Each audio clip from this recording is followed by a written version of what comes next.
S M news کے ساتھ میں ہوں مقدر رضا۔ ایس ایم نیوز اسٹوڈیو میں خوش آمدید۔ خبروں کا سلسلہ بڑھاتے ہوئے شامل کرتے ہیں کراچی سے شارطیف ٹاؤن کی حدود رزاق آباد پولیس ٹریننگ سینٹر کے قریب اور اسٹیل ٹاؤن کے علاقے لنک روڈ پر پولیس اور ڈاکوؤں کے درمیان دو طرفہ فائرنگ کا تبادلہ ہوا۔ مزید صورتحال سے آگاہ کر رہے ہیں کراچی سے ہمارے بیورو چیف ذوالفقار علی۔ جی ذوالفقار، آگاہ کیجیے گا اس حوالے سے۔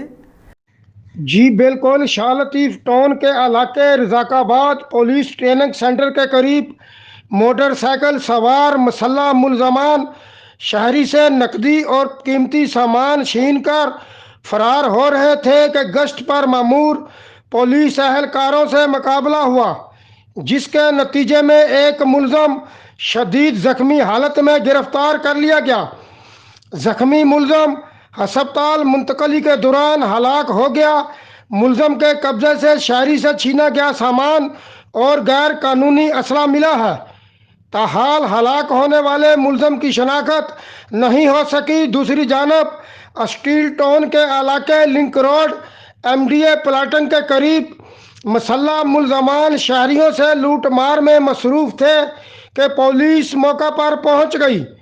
ملزمان نے گرفتاری کے خوف سے پولیس پارٹی پر فائرنگ کر دی اور پولیس کی جوابی فائرنگ سے 3 ملزمان زخمی ہو گئے۔